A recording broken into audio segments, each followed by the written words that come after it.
in and behind. And hand up, there's your transverse processes. 0 to 10, how hard am I pushing? 1. Good. Well, good to me. But what about you? Does it feel safe? Yeah. Okay. There's your ledge.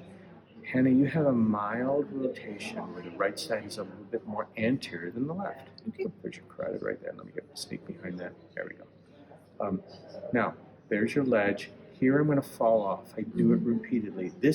We want to model this, that we fall off and come back on very slowly. It's not up, right? Yeah. We come on, we find the ledge, and then we fall off, and then we come back on again. And then finally, I'm going to come in.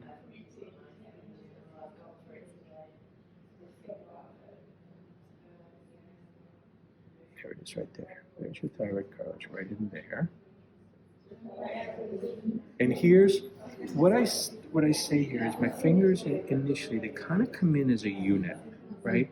But once they find their spot, once we're able to find the thyroid cartilage, then I allow them to sort of go separate.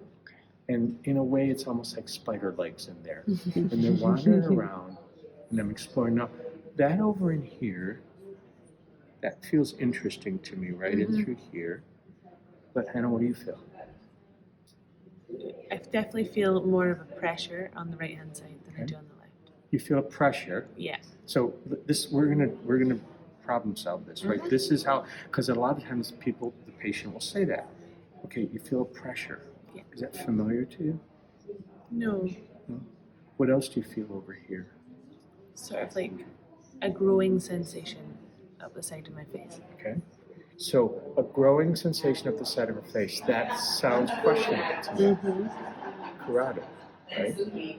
Could be some impingement. I may back away and come in again a little bit farther back. But is that sensation in your face at all familiar to you? Yes. Okay.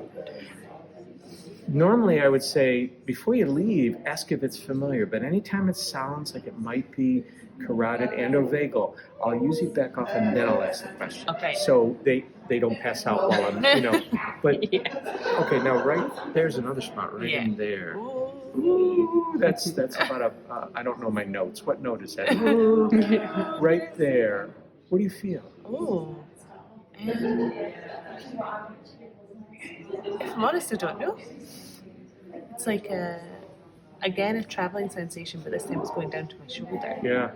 Very exceedingly common for them to get shoulder, chest wall, or even down the arm. And all you've done is you found a nerve root of the cervical spine. If it's not familiar, leave it alone, right?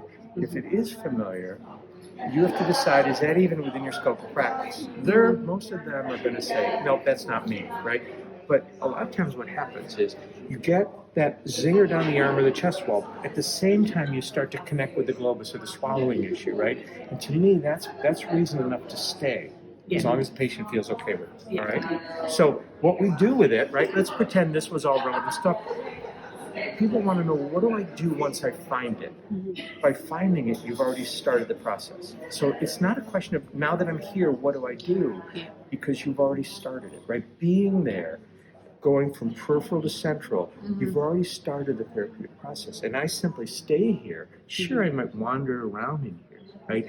But I don't have to let go then and regroup and say, okay, now let me figure out what technique to use. You're already doing what should be done, okay? Now,